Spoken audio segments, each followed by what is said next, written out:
영광에 빛나는 사도들의 모임이 주님을 기리나이다. 알렐루야. 주님께서 여러분과 함께 또한 사제의 영과 함께 마테오가 전한 거룩한 복음입니다. 주님 영광 받으소서. 그때 예수님께서 길을 가시다가 마테오라는 사람이 세관에 앉아 있는 것을 보시고 말씀하셨다. 나를 따라라. 그러자 마테오는 일어나 그분을 따랐다. 예수님께서 집에서 식탁에 앉게 되셨는데 마침 많은 세리와 죄인도 와서 예수님과 그분의 제자들과 자리를 함께하였다. 그것을 본 바리사이들이 그분의 제자들에게 말하였다. 당신네 스승은 어째서 세리와 죄인들과 함께 음식을 먹는 것이요? 예수님께서 이 말을 들으시고 그들에게 말씀하셨다. 튼튼한 이들에게는 의사가 필요하지 않으나 병든 이들에게는 필요하다. 너희는 가서 내가 바라는 것은 희생 제물이 아니라 자비다 하신 말씀이 무슨 뜻인지 배워라. 사실 나는 의인이 아니라 죄인을 부르러 왔다. 주님의 말씀입니다. 그리스도님 찬미합니다. 평화를 빕니다. 평화를 빕니다. 오늘은 마테오 복음사가 축일입니다. 오늘 혹시 마테오 계십니까? 마테오 안 계세요? 하여튼 축일 축하드립니다. 오늘 복음에서는 마테오가 어떻게 예수님의 제자가 되었는지 적고 있습니다. 복음에서는 이렇게 이야기를 하죠. 예수님께서 길을 가시다가 마테오라는 사람이 세관에 앉아 있는 것을 보시고 말씀하셨다.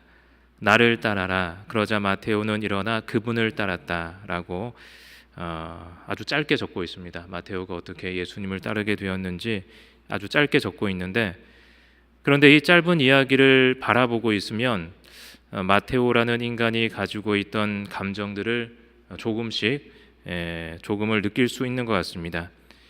세리라는 직업을 가지고 살아가던 마테오가 예수님의 단 한마디로 예수님을 따랐다는 것에서 평소 마테오가 어떤 생각을 가지고 있었는가, 그가 가지고 있던 어떤 갈망과 그리고 마음속에서 품고 있던 어떠한 갈등, 그리고 마지막에 내린 어떤 결단을 느낄 수가 있습니다. 우리가 하느님을 믿는 이유는 무엇입니까? 우리가 무엇 때문에 하느님을 믿습니까? 돈 많이 벌려고 믿는 건 아니죠. 제가 아무리 로또 맞게 해달라고 기도를 해봤는데 제가 기도가 부족해서 그런지 이게 안 되더라고요.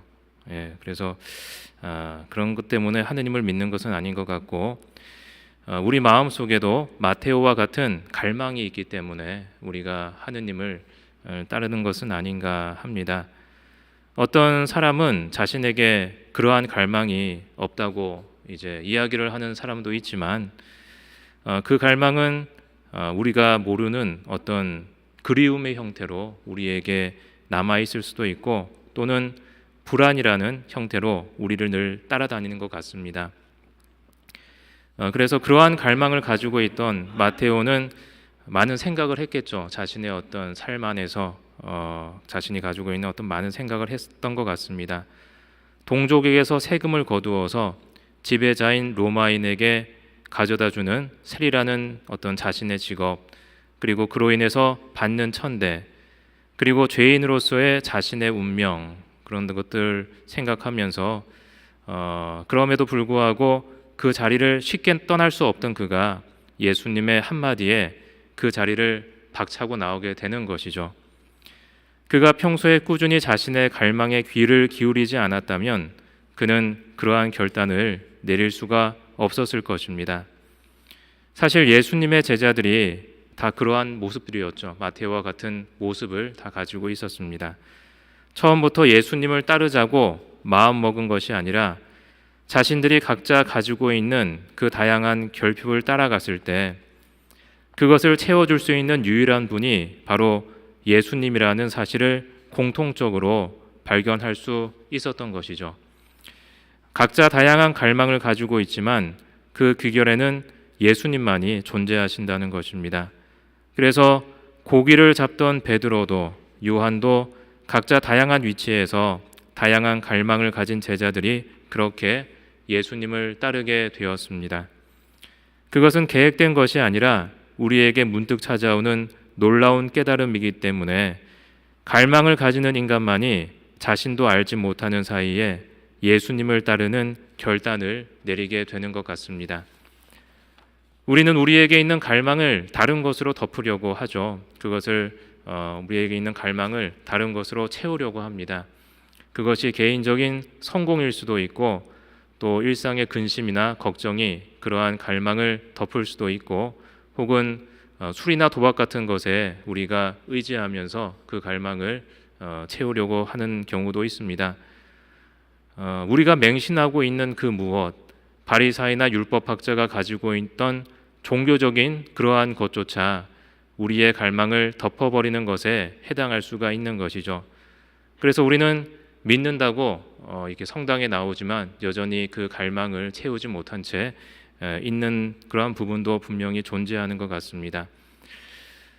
그러한 갈망이 있어야 우리는 예수님을 알아보고 예수님께 인도되고 또 예수님의 말을 따를 수가 있게 되는 것이죠. 그 갈망을 인정하는 사람들은 이제 자신의 죄를 보게 되는 것이죠. 다른 사람을 보는 것이 아니라 그 갈망을 통해서 나 자신을 바라볼 수가 있게 되고 하느님께 나 자신을 의탁할 수가 있게 됩니다. 그러한 죄가 우리를 하느님에게 인도해 줄 복된 죄가 되는 것이고 예수님께서 죄인을 찾아오는 그러한 결과가 되는 것이죠. 우리의 갈망을 깊이 들여다보게 되면 예수님이 보입니다. 그리고 예수님의 목소리를 듣게 됩니다. 내가 성당에 나왔다고 해서 그러한 갈망이 사라진다고 하는 것이 아니라 오히려 어떤 겉보기인 채로 신앙을 가지는 것이 어쩌면 더 위험한 결과를 초래할 수가 있습니다. 그래서 우리는 항상 우리의 갈망에 귀를 기울여야 됩니다.